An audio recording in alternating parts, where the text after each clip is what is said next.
A single slap echoed through the grand dining hall of a luxury cruise ship.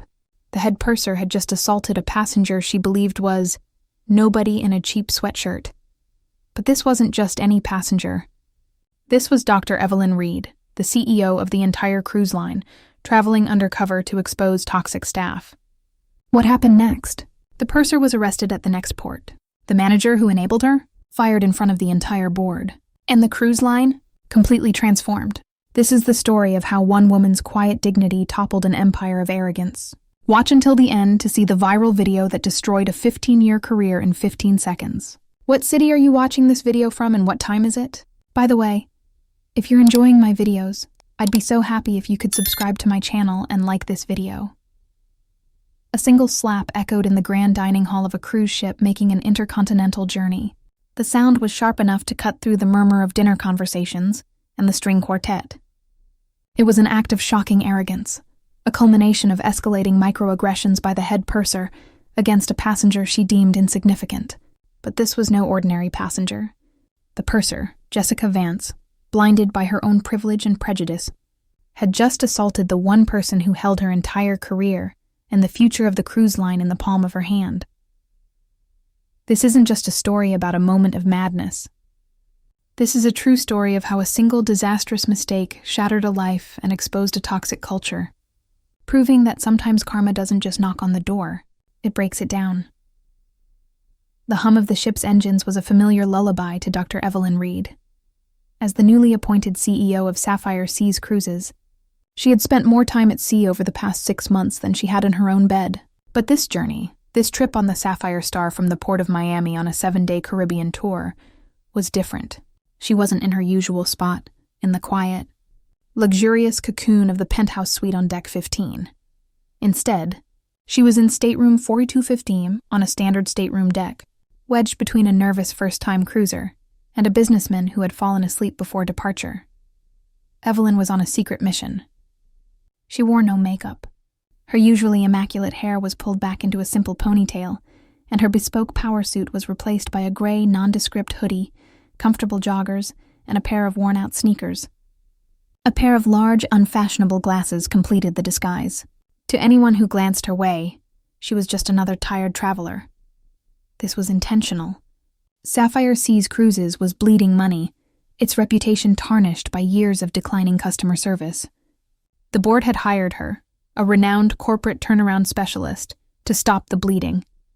But Evelyn knew you couldn't fix a patient without a proper diagnosis. And you couldn't get a real diagnosis from the sanitized reports of ship managers. You had to feel the pulse of the company yourself. The journey began uneventfully. The embarkation process was chaotic but standard. Evelyn got her first taste of the problem during the first welcome drink service on deck.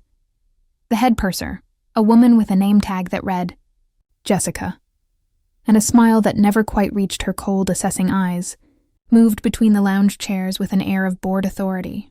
Drink? She asked the man on the lounge chair, her tone clipped. He asked for a ginger ale. She poured it without a word. When she got to Evelyn, she didn't even make eye contact, her gaze fixed somewhere over her shoulder. And you? Just a bottle of water, please, Evelyn said, her voice calm and polite. Jessica paused, her perfectly manicured hand hovering over the cart. She let out an audible sigh, a small theatrical puff of air meant to convey deep annoyance. We're trying to conserve bottled water for the whole voyage. Can't you just have water from the dispenser? Evelyn was momentarily taken aback. The company's own service manual, a 300-page document she had memorized, stipulated that bottled water was a standard complimentary offering. I'd prefer a bottle if it's available, she reiterated gently. Jessica's eyes finally flicked down to meet Evelyn's, and they were filled with a dismissive disdain. She looked Evelyn up and down, taking in the simple clothes and unassuming demeanor. Her lips curled into a faint sneer. Fine. She practically threw a small bottle onto Evelyn's side table before moving on without another word. Evelyn noted the interaction in a small black notebook she kept in her lap. Hidden from view. J. Vance, purser. Hostile response to standard request. Creates friction. Demeanor suggests class-based prejudice. The next day, Evelyn was trying to read something in the Ocean View lounge.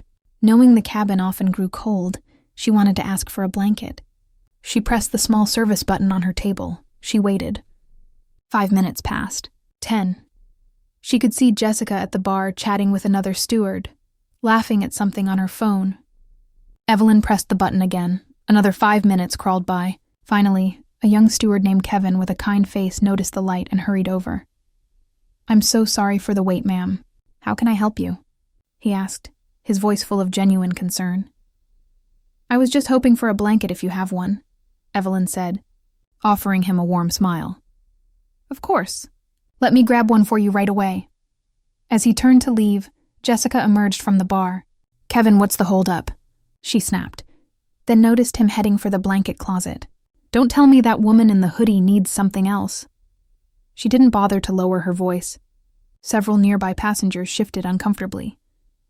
"She just asked for a blanket, Jessica," Kevin said quietly. Jessica rolled her eyes, turning her attention back to Evelyn. "You know, ma'am," she said, her voice dripping with condescension, "that service button is for emergencies, not for your every little whim. We are very busy."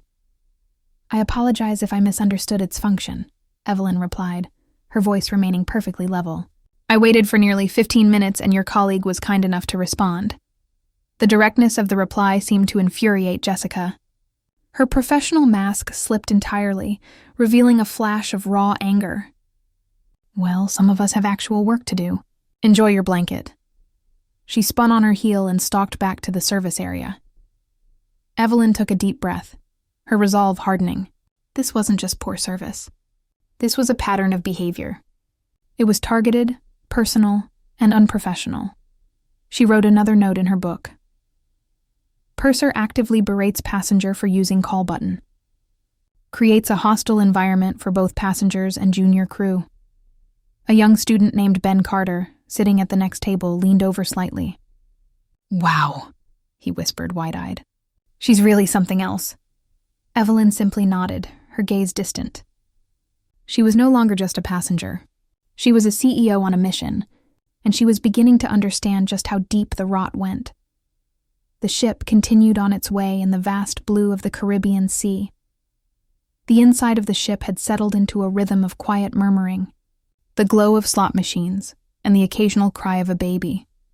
For Evelyn Reed, however, the atmosphere was anything but calm. Every interaction, every overheard comment from the crew was a data point.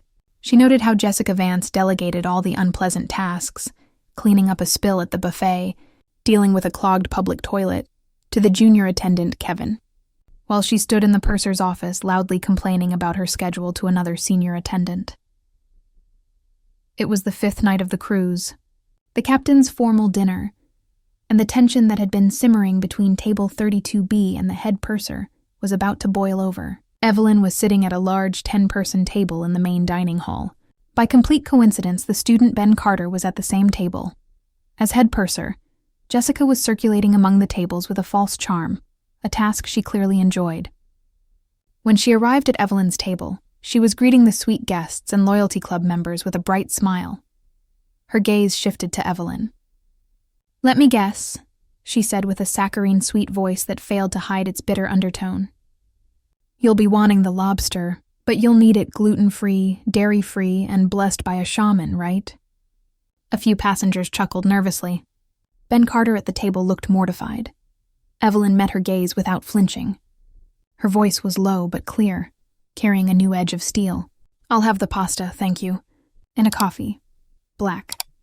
Jessica's smile tightened. She signaled to the waiter, and the meals arrived. When it was time for coffee, Jessica insisted on serving it herself. "Here you go," she said, holding the hot carafe. Perhaps it was the effect of a rough wave, a slight unexpected jolt of the ship. Perhaps it was intentional. Evelyn couldn't be sure, but the result was the same. A stream of scalding hot coffee sloshed over the rim of the cup, splashing directly onto Evelyn's hand and the sleeve of her gray hoodie. Evelyn gasped, a sharp intake of breath more from shock than pain, though her hand was already stinging, an angry red blotch blooming on her skin. She quickly pulled her hand back, trying to dab at the hot liquid with a flimsy napkin. "Oh, for heaven's sake!"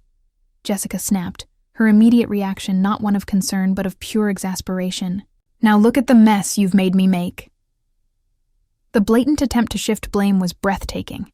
"You spilled it on me," Evelyn stated, her voice dangerously quiet. "I spilled it because you were probably fidgeting," Jessica shot back defensively. "You need to be more careful when we're serving hot beverages." This was too much for the other passengers to ignore. "That's not what happened," Ben Carter interjected. "You were careless." "You should apologize," an older woman at the table chimed in. "He's right. You practically threw it at her." Jessica's head whipped around, her face contorted with fury. She felt her authority, the fragile kingdom she ruled on this floating palace, being challenged, and it was all because of this quiet, unimpressive woman. Her anger, fueled by years of resentment and a misplaced sense of superiority, fixated on Evelyn as the source of her humiliation.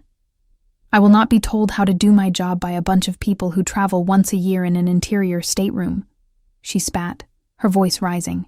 This woman has been a problem since she boarded the ship, demanding things, pressing the service button incessantly. "That is a lie," Evelyn said, her composure finally beginning to crack. The pain in her hand was a dull throb, but the insult to her integrity and to every paying customer on that ship burned hotter. "I asked for a bottle of water and a blanket. Your behavior has been unprofessional and hostile from the moment I stepped on this ship." Ben Carter, seeing the situation spiraling, discreetly took out his phone. He angled it just so, pretending to be scrolling through his feed, and hit record. The small red light was barely visible, but it was capturing everything. Jessica took a step closer, her face inches from Evelyn's. Her voice dropped to a menacing hiss. "You have no idea who I am. I've been with Sapphire Seas for 15 years. I am the head purser of this ship. You are a nobody in a cheap sweatshirt. So, I suggest you shut your mouth, clean up your mess, and be grateful you're on this ship at all."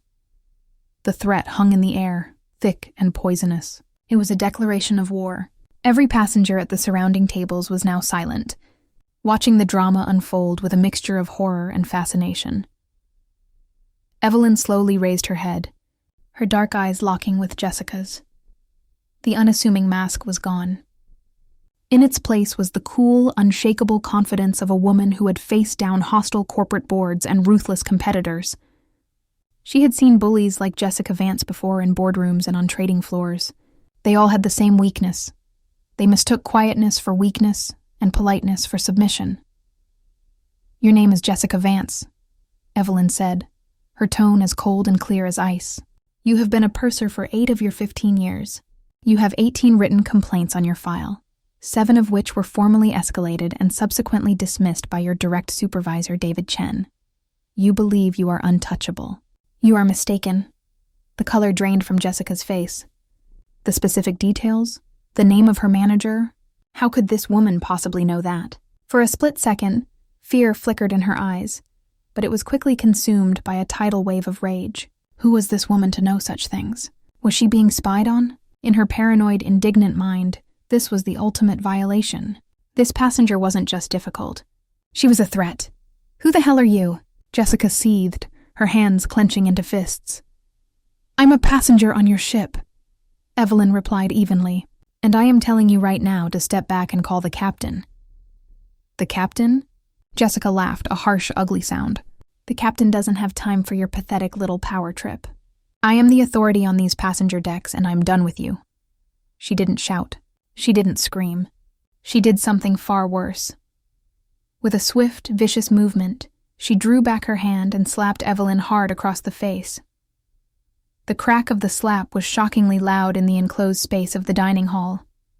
It wasn't a tentative tap. It was a full-force, open-palmed strike, born of pure, unadulterated fury.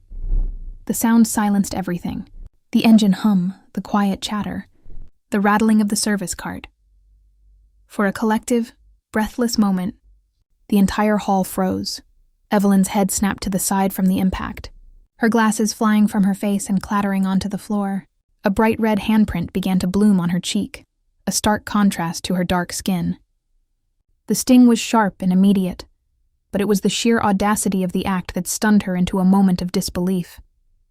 In all her years, through cutthroat negotiations and personal challenges, no one had ever laid a hand on her. Jessica Vance stood panting, her chest heaving, her eyes wide with a mixture of shock at her own actions and a defiant, wild-eyed justification. In her mind, she had put an unruly passenger in her place. She had asserted her dominance, but the reaction from the hall was not what she expected. There was no support, no one nodding in agreement. Instead, there were gasps of horror. Ben, his phone still recording, whispered, "Oh my God." The woman at the across table covered her mouth with her hands. Evelyn slowly turned her head back to face Jessica. There was no anger in her eyes, no tears, no fear. There was something far more terrifying, a profound, chilling calm. It was the calm of a chess master who sees the entire board and has just watched their opponent make a fatal, irreversible move. "Miss Vance," Evelyn said, her voice unnaturally steady, each word perfectly enunciated. "You have just committed physical assault on a passenger in the middle of a voyage. You have crossed a line from which there is no coming back." The younger steward, Kevin, rushed forward. "Jessica, what did you do?" he cried, his face pale with shock. He looked at Evelyn, at the red mark on her cheek. "Ma'am, are you okay? I am so sorry." "Stay out of this, Kevin," Jessica shrieked, rounding on him. She was being disruptive. "She threatened me." "She did no such thing," Ben Carter said, finding his voice. He stood up, his phone held firmly in his hand now, no longer hiding it. "I have the entire thing on video. You berated her. You spilled coffee on her. You verbally abused her. And then you hit her. Everyone saw it." The word video seemed to pierce through Jessica's rage-fueled haze. A flicker of genuine panic entered her eyes. The sea of faces around her were all looking at her with revulsion. The power she thought she held was evaporating like mist. Evelyn retrieved her glasses from the floor. One of the lenses was slightly cracked. She put them on and looked directly at Kevin. "Please follow my previous instruction. Inform the captain that there has been a physical assault on a passenger by a member of his crew. Tell him his presence is required in the main dining hall immediately." "No." Jessica tried to grab Kevin's arm. "Don't you dare. I am the purser. I give the orders here." But Kevin pulled his arm away, his loyalty finally irrevocably broken. He looked at Jessica with contempt and then turned to Evelyn, nodding. "Yes, ma'am. Right away." He hurried towards the front of the ship, towards the service elevator leading to the bridge, and disappeared. Jessica was now trapped. The passengers around her had formed a silent, judging jury. The evidence of her crime was on a phone, and the captain was on his way. She turned back to Evelyn, her defiance curdling into a desperate, grasping attempt to regain control. "You're going to regret this," she hissed, her voice trembling. "The moment we get to port, I'm going to have you arrested for causing a disturbance. I'll say you attacked me first." Evelyn simply shook her head, a look of pity on her face. "It's over, Jessica. Your story won't hold. There are hundreds of witnesses, and there is video evidence. You made your choice. Now you will live with it." Within minutes, the main doors of the hall opened again. Captain Miller emerged, a man in his late 50s with a stern, authoritative presence. His face was a thundercloud of controlled fury. He had clearly been briefed by Kevin. His eyes scanned the scene, the tense passengers, the defiant but cornered purser, and finally the calm woman at table 32B with a bright red handprint on her face. "Ms. Vance," the captain's voice was a low growl that commanded immediate attention. "My first officer has been informed. I am ordering you to go to your stateroom immediately, and you are not to interact with another passenger or crew member for the remainder of this voyage. You are relieved of your duties, effective immediately. Is that understood?" Jessica's jaw dropped. "Captain, you can't. Is that understood?" he repeated, his voice louder, sharper, leaving no room for argument. Defeated, humiliated, and finally realizing the magnitude of her actions, Jessica deflated. All the fight went out of her. "Yes, Captain," she mumbled, her eyes cast down. She threw one last venomous look at Evelyn, before turning and slinking away towards her stateroom, the stares of the passengers burning into her back. Captain Miller then turned his full attention to Evelyn. His expression softened with deep concern and professionalism. "Ma'am, on behalf of Sapphire Seas Cruises, I am profoundly sorry. This is an unacceptable and disgraceful breach of conduct. Are you injured? Do you require medical attention?" "I'll be fine, Captain," Evelyn said, her voice appreciative. "Thank you for your swift action." Tomorrow morning, when we arrive at our next port, San Juan, port authorities and law enforcement will meet the ship, he assured her. Ms. Vance will be taken into custody. We will need your statement. Of course, Evelyn agreed. She then looked at Ben Carter. And this young man has evidence that will be very helpful. Ben, flustered but resolute, nodded at the captain. I have it all on video, sir. Captain Miller gave him a grateful nod before addressing Evelyn again. Ma'am, my name is Captain Robert Miller. If there is anything at all I can do for you for the rest of this voyage, please don't hesitate to ask. Evelyn met his gaze, and for the first time, she allowed a glimpse of the authority she held. Captain Miller, she said, her voice imbued with a new weight. Your professionalism is a credit to this cruise line.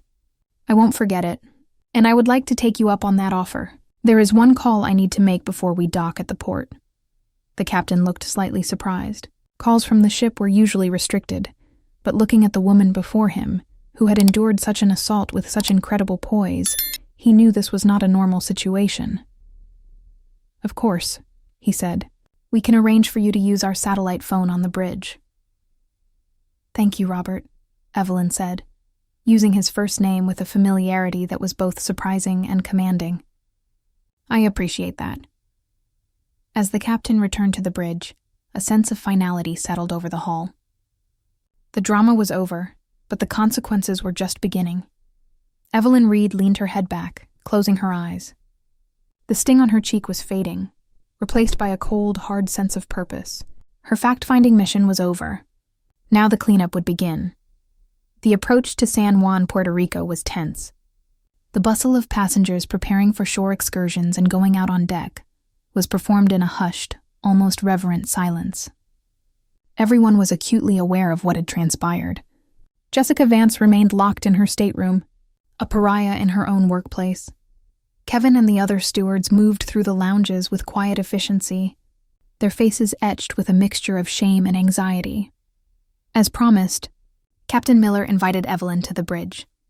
The first officer gave her a respectful nod as she slipped in. The lights of San Juan glittered below them. A beautiful but distant world.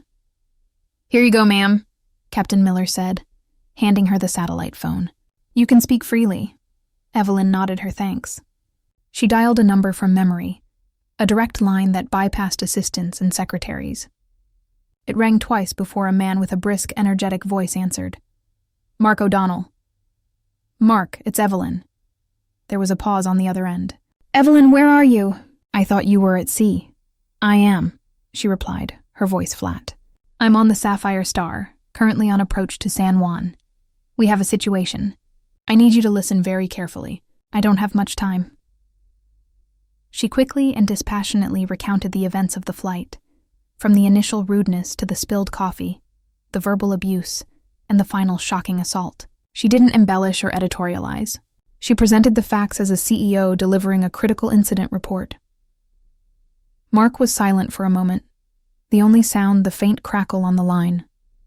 When he spoke, his voice was tight with controlled fury. She slapped you? An on-duty employee assaulted you? Correct, Evelyn said.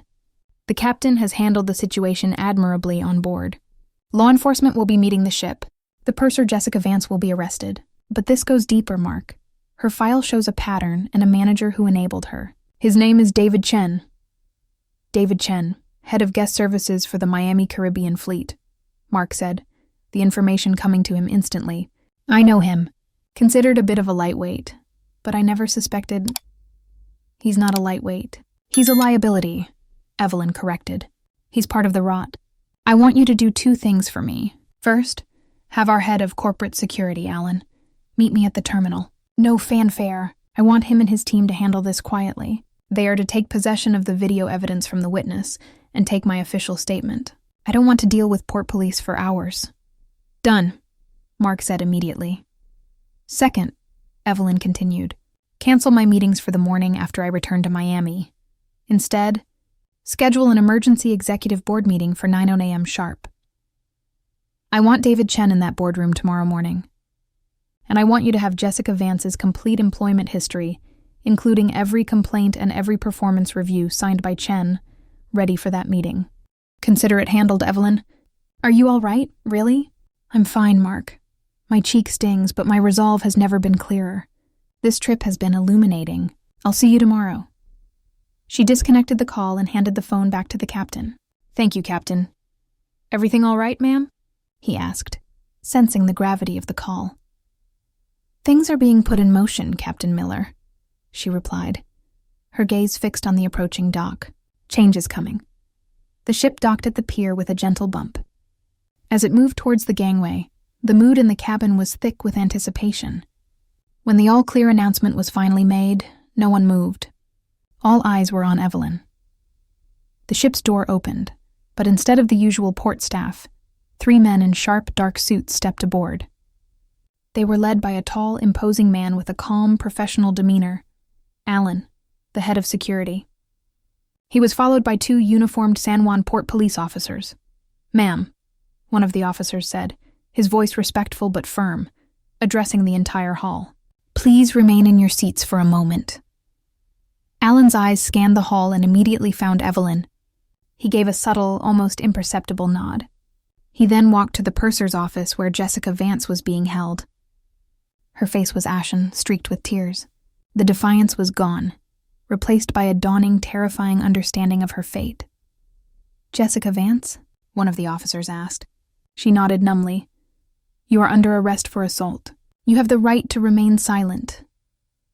The officer's voice faded into the background as he recited her Miranda rights.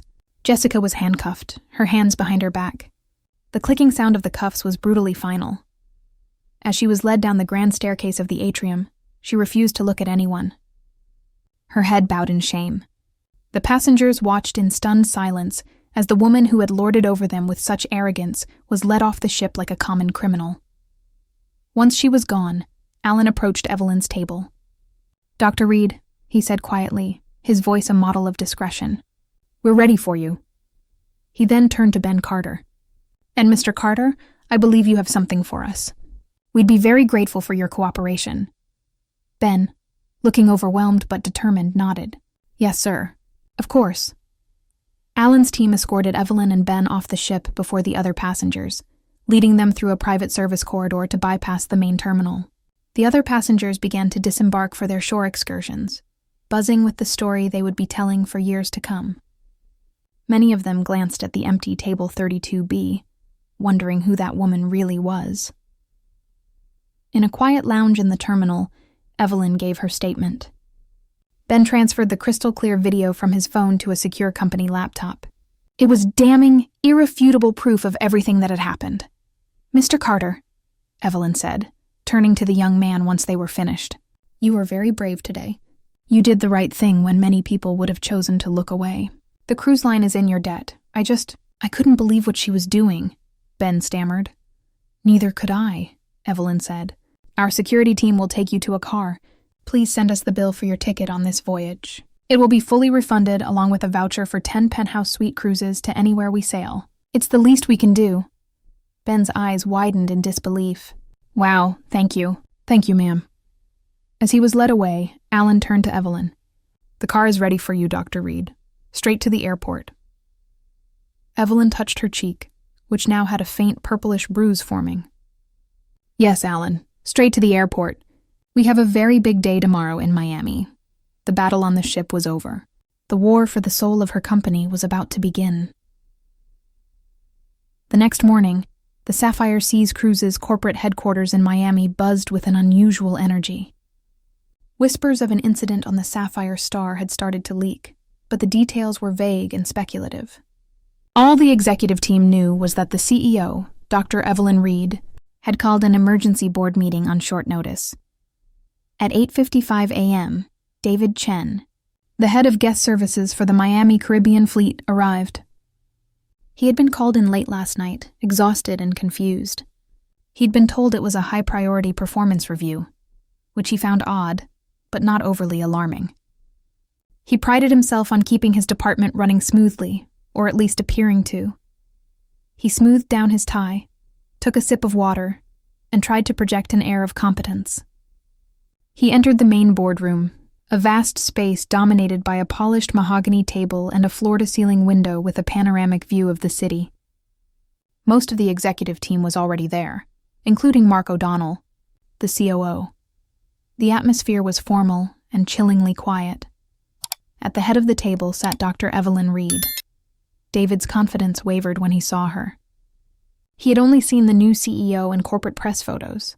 In person, she was formidable, but what truly unnerved him was the faint but distinct bruise on her left cheek. "Mr. Chen, thank you for joining us on such short notice," Evelyn said, her voice devoid of warmth. "Please take a seat." David sat, his heart beginning to beat a little faster. This didn't feel like a performance review. It felt like an inquisition.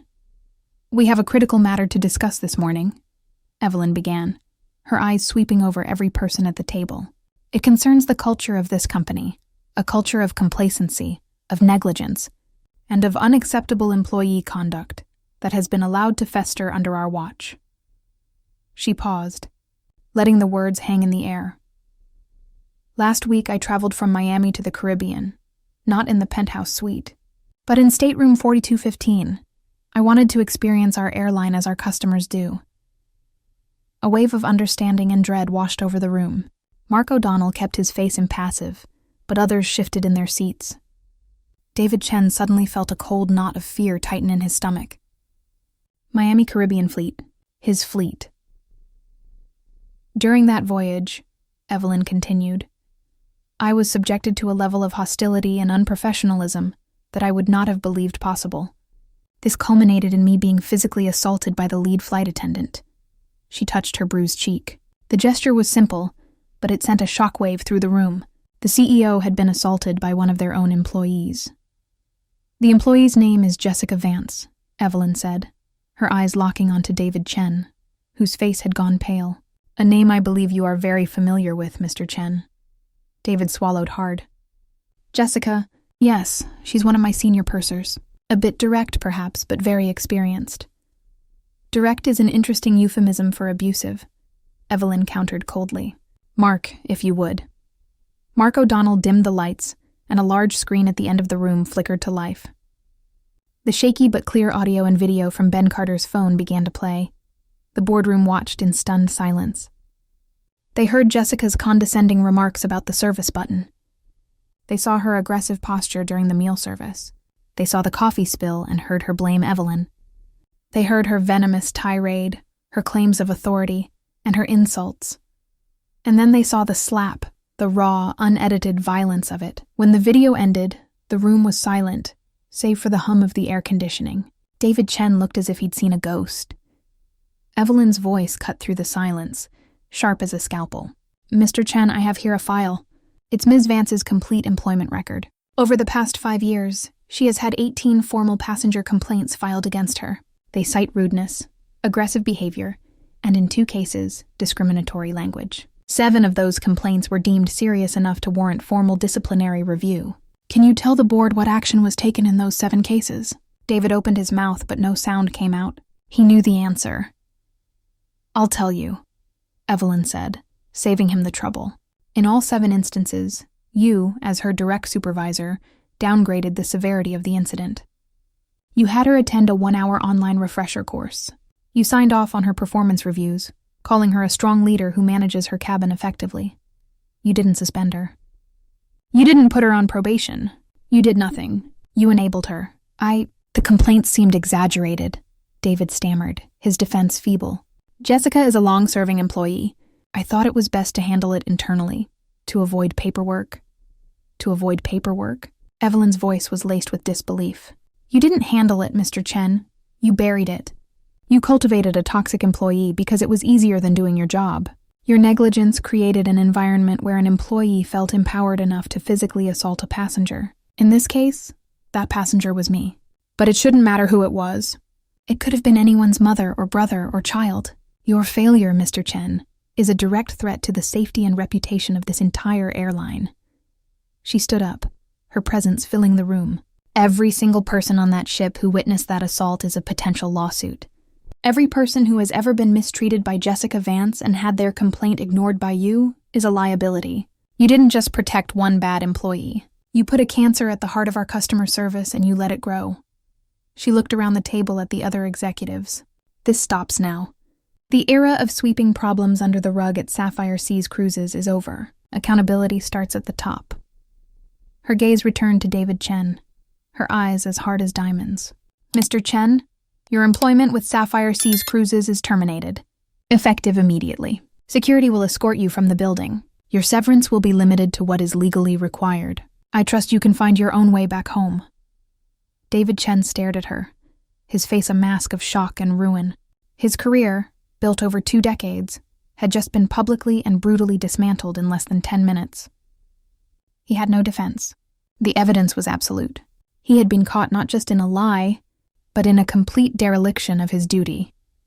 He stood up on shaky legs, a broken man, and allowed 2 security guards to escort him from the room without another word.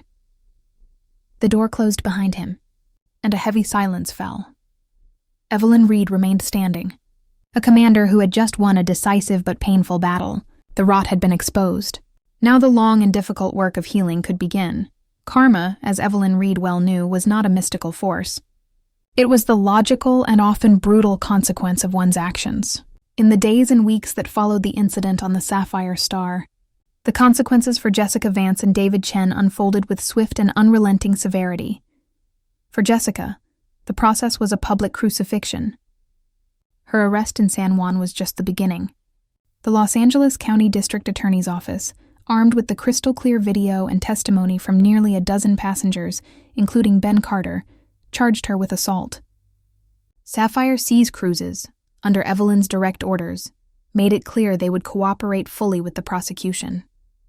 They did not offer to pay her legal fees. She was on her own. The story inevitably broke in the media. A passenger had leaked a short clip of the slap, and it went viral overnight. News outlets picked it up, branding Jessica with a catchy, cruel moniker. The Slapping Purser. Her name, her face, and her actions were broadcast across the globe. She became the poster child for customer service nightmares. Desperate to control the narrative, Jessica agreed to an interview with a national news program. It was a catastrophic miscalculation. Instead of appearing contrite, she came across as defensive and self-pitying. "This has been blown completely out of proportion," she said to the interviewer, her voice trembling with indignation. "That passenger was difficult from the very beginning. She was trying to undermine my authority. I was under a lot of stress. In my line of work, you have to be firm." I felt threatened. The interviewer played the clip of her sneering, "You are a nobody in a cheap sweatshirt." Jessica flushed. That was taken out of context. I worked for that company for 15 years. I gave them my life and they threw me away for one little mistake. For one passenger who knew how to push all the right buttons. The public backlash was immense. Viewers saw not a victim, but an unapologetic bully. The little mistake soundbite was mocked mercilessly. A crowdfunding page she set up for her legal defense was flooded with negative comments and raised less than $100. She was fired, facing criminal charges, and had become a national pariah. Old colleagues, once friends, now distanced themselves from her. Other cruise lines wouldn't touch her application. The career she had used as a shield and a weapon was gone forever. The authority she craved had vanished, leaving her with nothing but the consequences of her own arrogance. For David Chen, the karma was quieter, but no less devastating. He wasn't a public villain, but within the tightly knit maritime and hospitality industry, he was finished. The story of his public firing by the CEO for gross negligence spread like wildfire. He was the manager who let the cancer grow. No company would hire a man with that on his record. His reputation for being an easygoing, hands-off manager was reframed for what it was: laziness and a lack of moral courage. He lost his 6-figure salary, his company benefits, and his professional standing. He was forced to sell his expensive Miami apartment and move in with his sister in a small suburban town. Every bridge he had built over 20 years had been burned by the fire of a single incident he had allowed to fester through his own inaction. His sin wasn't a moment of rage, but 1,000 moments of deliberate indifference, and his punishment was a career death by 1,000 cuts. Meanwhile, at Sapphire Seas Cruises, Evelyn Reed was turning the crisis into a catalyst for profound change. She didn't hide from the incident. She owned it. She released a public statement, not a generic apology drafted by lawyers, but a direct video message from her office. "What happened on the Sapphire Star was a failure," she said, looking directly into the camera, the faint remnants of her bruise still visible, a testament to her authenticity. It was a failure of our systems, our training, and our culture. And as CEO, I take full responsibility. An apology is not enough. What you deserve is a promise of real, meaningful change. She announced the immediate launch of the Sapphire Cares initiative. It was a complete top-to-bottom overhaul of customer service training. It moved away from rote memorization of service manuals and towards empathy, de-escalation, and cultural sensitivity training developed in partnership with leading experts. She implemented the new transparent complaint system, the Open Seas policy, where every formal complaint was reviewed by a new independent ethics committee, ensuring no manager could ever bury a report again. She also celebrated the heroes of the story.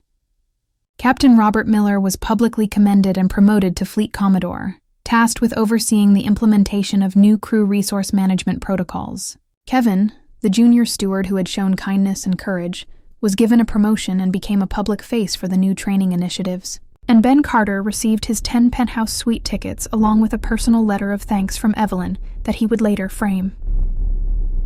The hard, swift karma that had befallen Jessica and David was not an act of revenge for Evelyn. It was a necessary amputation to save the patient. By publicly and decisively punishing the wrongdoers, while simultaneously rewarding those who upheld the company's values, she sent an unequivocal message to every single one of her 40,000 employees. The old way of doing things was over. Professionalism, respect, and dignity were no longer just words in a manual. They were the core principles of the new Sapphire Seas cruises. 6 months later, the boardroom at Sapphire Seas Cruises felt like a different world. The tension of the emergency meeting was a distant memory, replaced by an atmosphere of cautious optimism and renewed purpose. The company's quarterly report was on the screen, and for the first time in 3 years, the numbers were trending upwards. Customer satisfaction scores had seen a double-digit increase. Employee morale, while still recovering, was on a steady incline. The Sapphire Cares initiative was not just a PR stunt. It was working. Dr. Evelyn Reed sat at the head of the table, not as an undercover passenger in a hoodie, but as the recognized and respected leader of the company. Her leadership style, direct, accountable, and deeply engaged, had permeated every level of the organization. The changes were palpable. Stewards now felt empowered to solve problems, knowing that good service would be rewarded and that abusive behavior from passengers or colleagues would not be tolerated. The Open Seas complaint system had flagged several other problematic employees who were either retrained or let go before another major incident could occur. The company culture was slowly but surely shifting from one of cynical indifference to one of collective pride. The story of the Sapphire Star had become a legend within the company, a cautionary tale and a creation myth rolled into one. It was the moment everything changed. It was the day the CEO sat in stateroom 4215 and felt what it was like to be ignored, disrespected, and assaulted, and decided to burn the old system to the ground to save the cruise line from itself. Jessica Vance was eventually convicted of misdemeanor assault. She received a sentence of probation, mandatory anger management classes, and a hefty fine. She vanished from the public eye, her name forever a footnote in articles about viral videos and workplace meltdowns. Her 15 years of service had been erased by 15 seconds of rage. Evelyn Reed never saw her again. She had no interest in the woman's fate beyond the closing of the legal chapter. Her focus was on the future.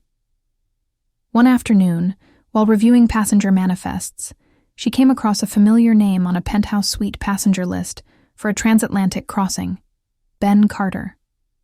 He was using one of his complimentary tickets. On a whim, Evelyn walked down to the exclusive suite lounge in Miami. She saw Ben looking excited and a little overwhelmed by the plush lounge. "Mr. Carter," she said, walking up to him with a smile. He jumped to his feet, his eyes wide. "Dr. Reed. Wow, hello. I just wanted to say thank you again," she said, extending her hand, "and to see if our penthouse service is living up to its promise." "It's amazing," he laughed.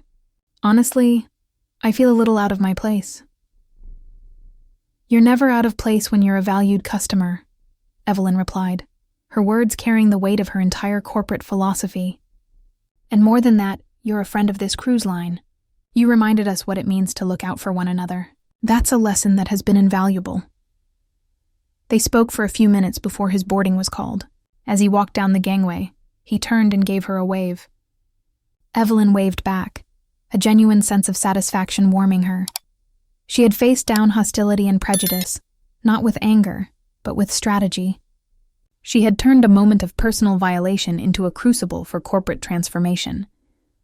The slap on the Sapphire star had been an ending for Jessica Vance and David Chen. But for Sapphire Seas Cruises and for Evelyn Reed herself, it had been a violent, necessary, and ultimately transformative beginning. The cruise line was climbing again, not just at sea, but in integrity, one voyage at a time. The story of the Sapphire Star is a stark and powerful reminder that our true character is revealed not by the authority we hold, but by how we treat those we believe have none. Jessica Vance's slap was more than just an act of violence. It was the final, desperate cry of an arrogance that had been fostered by a broken system. Dr. Evelyn Reed's response shows us what true leadership looks like. It's not about revenge, but about accountability. It's about having the courage to tear down a toxic culture and rebuild it on a foundation of respect. This wasn't just karma. It was a corporate restructuring of the most personal kind. It proves that one person in the right stateroom, whether it's the penthouse suite or 4215, can truly change the world around them. If you believe that karma is real and that accountability should travel all the way to the top, hit that like button. Let us know in the comments what you would have done if you were a passenger on that ship. Share this story with someone who needs to see that doing the right thing, even when it's hard, always matters. And don't forget to subscribe and hit the notification bell so you never miss another story of justice being served.